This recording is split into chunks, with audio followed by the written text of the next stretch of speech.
Y nos encontramos en vivo desde Viral Extravaganza, en esta ocasión con una entrevista un poco peculiar, un poco distinta. No vamos a hablar tanto de atletas, aunque la motivación de la visita que tenemos es debido a la competencia. Hay una historia sumamente brutal detrás de él. Y tenemos a Nick Wells. Nuevamente voy a salir de mi zona de confort, así voy a meterle al inglés. Hi Nick, welcome to La Comunidad Puerto Rico. Thank you, I'm glad to be here. So, what brings you here to Puerto Rico? The Beetle Extravaganza, so the CrossFit competition, they have an adaptive division, and I coach an athlete who is in the neuro moderate. What's his name? Tony Nelson. Awesome. And do you have, how did he become an athlete of yours? About 2 years ago. Okay. 2 years ago we went to the adaptive CrossFit games in Raleigh, North Carolina, and then he's been a member at the gym that I work at. And so, I just encourage him in his fitness. And so then he wanted to come down here, and I told him that if he made it, then I will go with him. Awesome. And how has been the experience here in Puerto Rico so far? Man, I love it. It's beautiful. First time here? Yeah, first time here. It's a beautiful country. Beautiful. The weather, it's been raining, but that's a bomb. But but besides that, it's been super great. People are great. The food is great. And so, this competition is fantastic.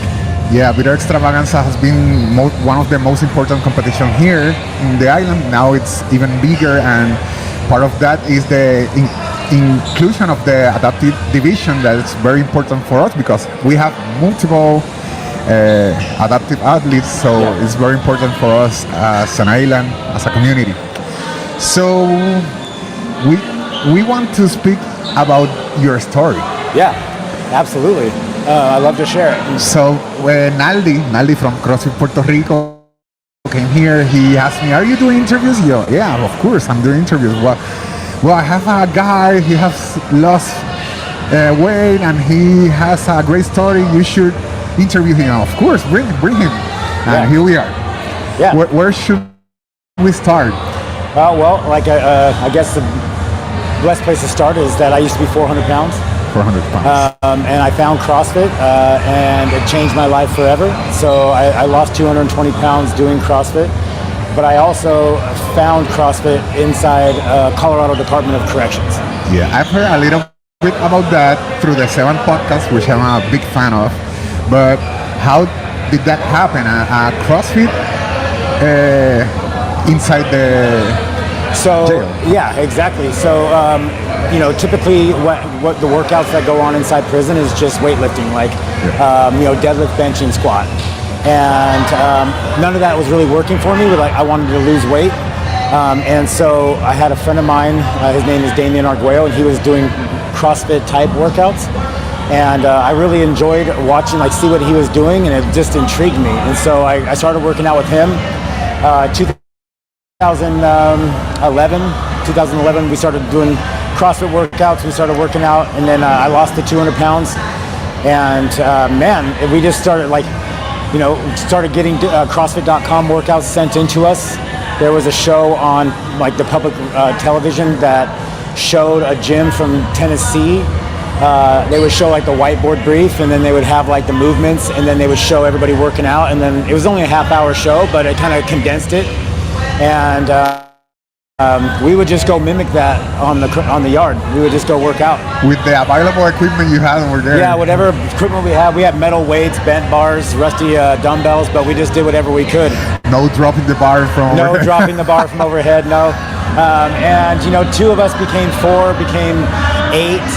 And by 2016-17, 2 of my friends, Damien and Brandon, decided to push the program as an actual program to administration.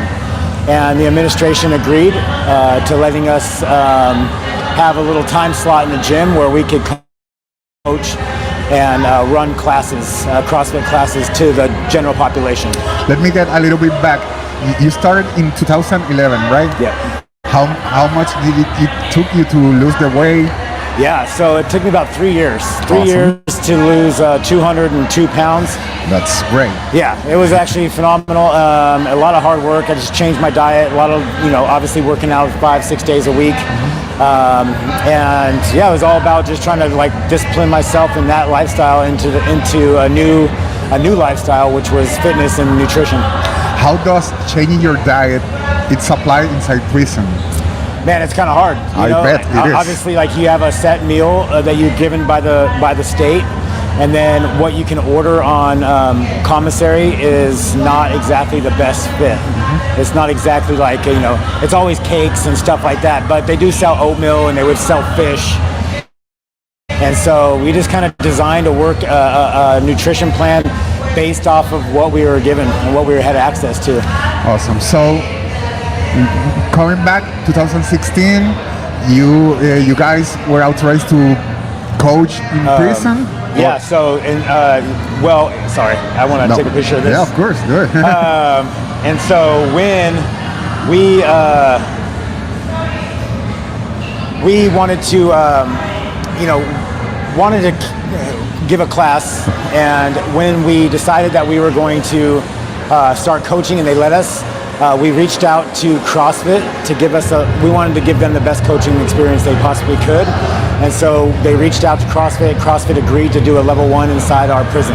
Awesome. And it was the first ever level 1 inside a correctional facility. And, I was lucky enough to attend that. And we got our level 1s in 2018. And then since then we got a level 2 in 2019, and then we kind of expanded to multiple prisons across the state. That's awesome. And since then we kind of blew up in a sense where our program was recognized, like it was changing the lives and the culture inside prison, and that's exactly what we wanted to see happen. Yeah, I wanted to ask you about that because we know that people that come to the CrossFit gyms are decided to change their life, and Coach Glassman said, I don't care what you want to change, write it in this paper, let's see the paper 6 months further, and it doesn't matter if it's work, if it's relationship. How does the CrossFit methodology inside prison affected the inmates? So it's exactly it, right? The CrossFit methodology affects us in every aspect of our lives. So not only are we building ourselves to be better fitness and like health-minded, but it's breaking down the cultural barriers and the prison politics of like racism and gangs and stuff like that. So when you're focused on your fitness and you're focused on your nutrition, you're also focused on the person next to you and what they're doing. And so the accountability of CrossFit translates into like me and you becoming really good friends, working on our fitness together. Vice versa, that breaks down that political stigma of like, you know what I mean, you're Puerto Rican, I'm white, like we're not supposed to be hanging out, we're not supposed to be doing these things. And it just kind of like deteriorated all that, and now we have a set goal and a set like-mindedness that we're both trying to achieve, and it just changed the prison culture for good. Awesome. Talking about your personal experience, you were in prison, you had a sentence. Yep. How did it affect the CrossFit experience, affected your story? Well, so yeah, like I said, I had 60 years in the Department of Corrections for nonviolent drug offenses and theft. I used to steal to support a drug habit. And, they ended up, Colorado has a habitual criminal law where they decided that 3 strikes you're out. And so they gave me a 60-year sentence for nonviolent crimes. And, having that sentence, I kind of gave up for a minute. But then I never really gave up hope, I was like, oh man, I can get out of here. And when I found CrossFit, like, I really believed in my heart that like anything's possible. You know what I mean? Like, even though I was doing prison sentence, I knew that I could actually affect change, and life was like seemingly good. In 2019, we shortly after we did our level 2, we put on the first ever CrossFit competition inside a correctional facility, where we invited 30 people from the community in Colorado to come compete side by side with 30 of us inside prison. And we used our CrossFit Open scores to dictate who would be our teammate. So like our number 1 athlete was with their 30th, and we kind of just did a scale. And I ended up being like right in the middle somewhere, like right around 10th place. And the lady I got paired up with that day, her name is Violetta Chapin. She's a phenomenal athlete, but we ended up winning the competition that day, which was cool. It was the first thing I've ever won. It was my first comp, and so I was super excited about it. through the course of the day, I kind of just expressed to her like what we were doing, my background, my childhood, everything that got me to the point where I'm at right now, you know, inside prison. And she reached out after winning the comps. She went home, sent me a Christmas card. It was right around Christmas time. She sent me a Christmas card. And then about a week after that, she called up to the facility and talked to my case manager. They called me in the office, and it turns out she's a professor of law at a university in Colorado. Wow. And so she had it. She said that she had it on her heart to get me out, and we did just that. Like, we filed for clemency with the governor, and 2 years later, I walked out of the front door of the prison free person.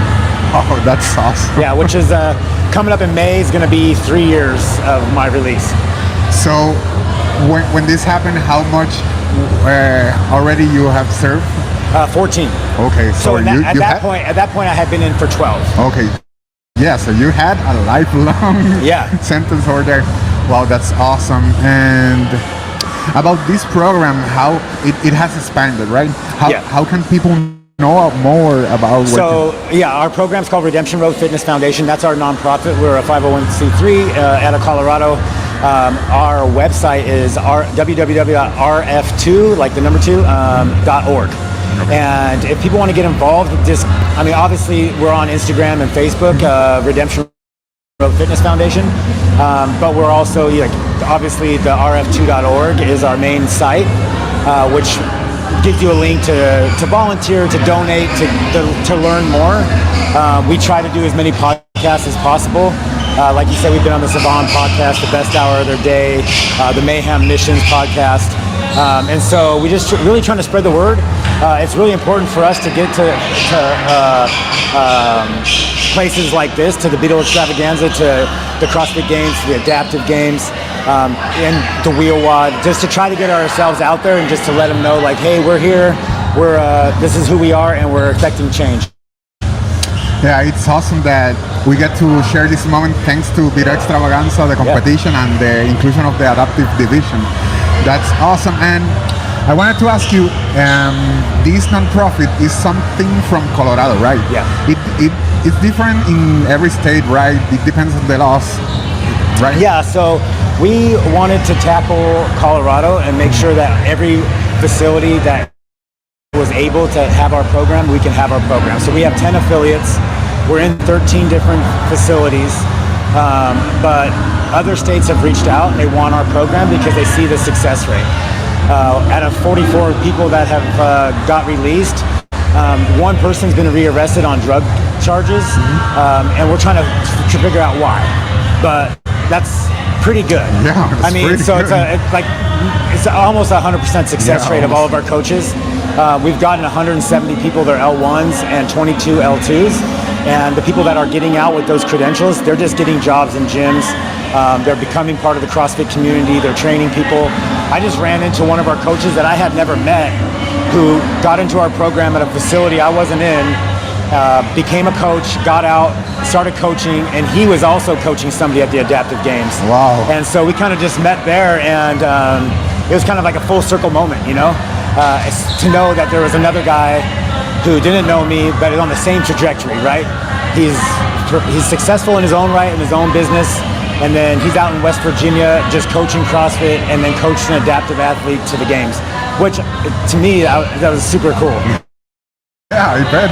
Yeah, it sounds awesome. So, well, this is another example about the magic in our community and the huge things that happen inside the community that we see our friends in the local affiliate, but these things are happening all around the world and we don't get to know them if not for this experience like Beetle Extravaganza. So thanks Beetle Extravaganza for making this possible, for including the adaptive division. Thanks Naldi for connecting us, because this is awesome to know another person that has lost a lot of weight and you lost it and you have maintained your weight more than 11 years. Yeah, right? over 11 years now. Yeah, that's the goal. The easy part is losing the weight. The hard part is to keep it up. Losing it was hard in its own right, but of course.